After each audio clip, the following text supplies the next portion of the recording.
Audio Jungle.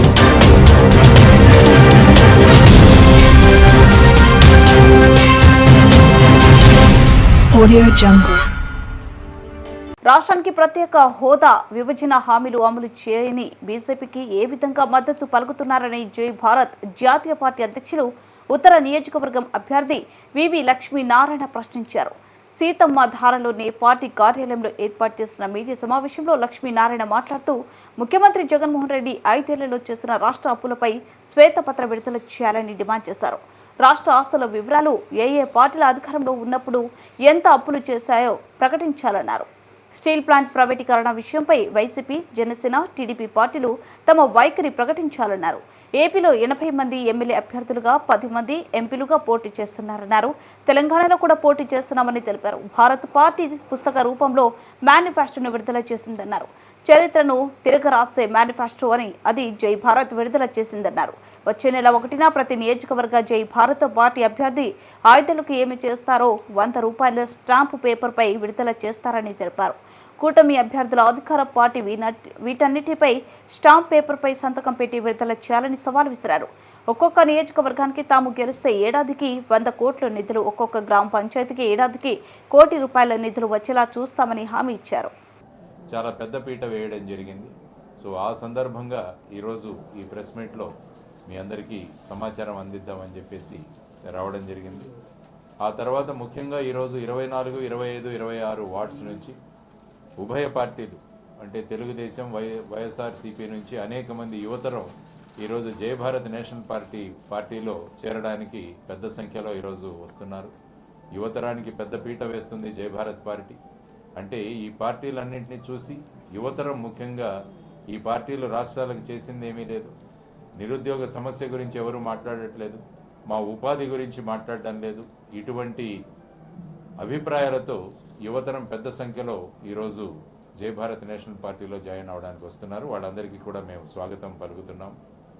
ఎందుకంటే గత 10 సంవత్సరాలుగా రాష్ట్రంలో అభివృద్ధి అన్నది చూస్తే ముఖ్యంగా ఎప్పుడు కూడా అభివృద్ధి మన యువతరానికి ఎంత ఉపాధికి దొరికింది, ఎంతమందికి ఉద్యోగాలు దొరికాయన్న దాని మీద ఒక రాష్ట్రం యొక్క గుర్తింపు ఉంటుంది.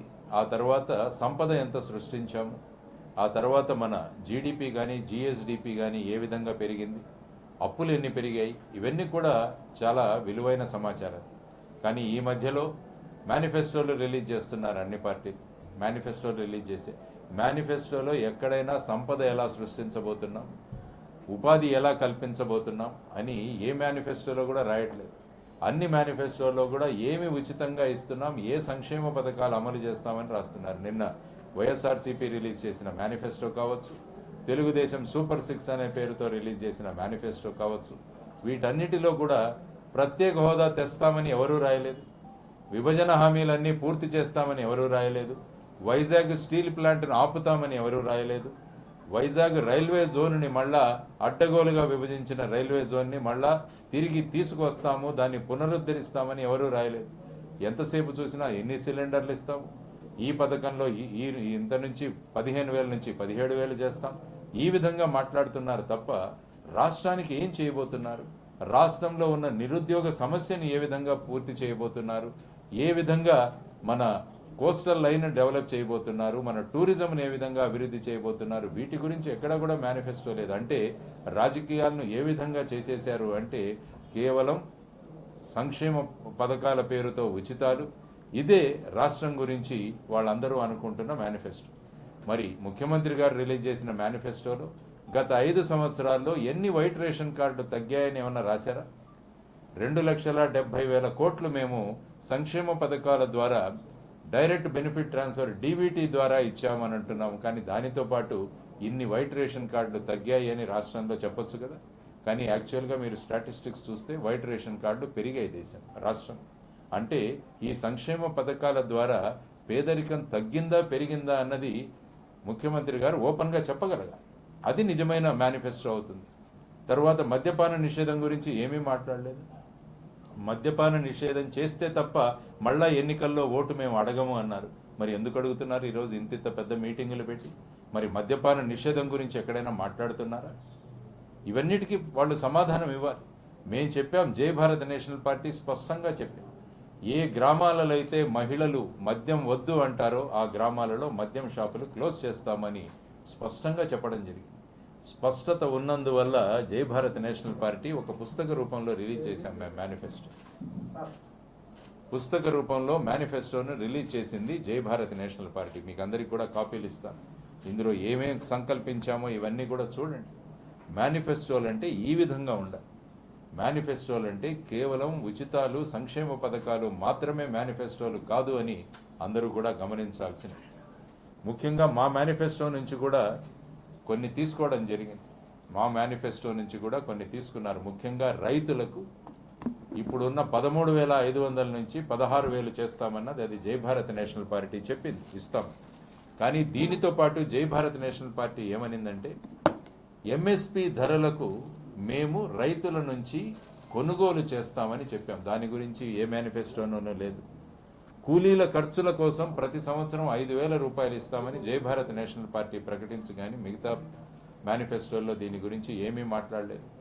అంటే మేనిఫెస్టోలు ఎన్నికలు అంటే కేవలం ఈ విధమైన ఉచితాలు ఇచ్చేసి వారిని ఆకర్షించుకోవడం ఎలా? మరి ప్రధానమంత్రి గారు ఎప్పుడూ మాట్లాడుతుంటారు రేవడీ కల్చర్ అంటారు. అంటే ఈ విధంగా మిఠాయి కల్చర్, ఈ కల్చర్ మాకు గిట్టదు అని వారు అంటారు.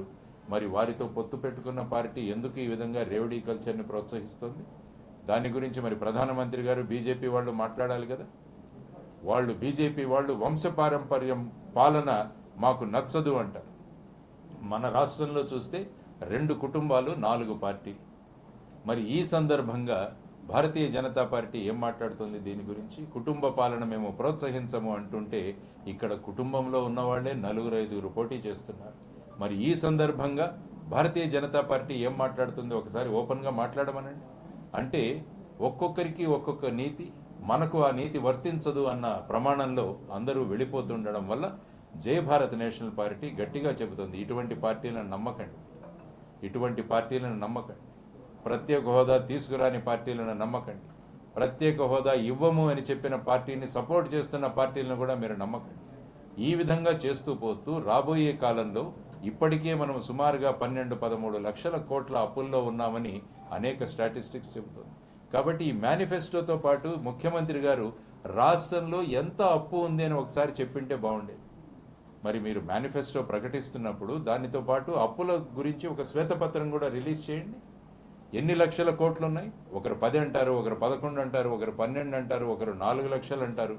వీటన్నిటినీ చేర్చి బడ్జెట్ రూపంగా మీరు ఎన్ని కోట్ల అప్పులు మీరు తీసుకొచ్చారు, కార్పొరేషన్ల మీద ఎన్ని కోట్ల రూపాయలు ఉన్నాయి, ఈ రాష్ట్రంలో ఎన్ని భూములు, ఎన్ని భవనాలు, ఇవన్నీ కూడా తాకట్టు పెట్టి మీరు అప్పులు తీసుకొచ్చారన్నది ఒకసారి ప్రకటించండి.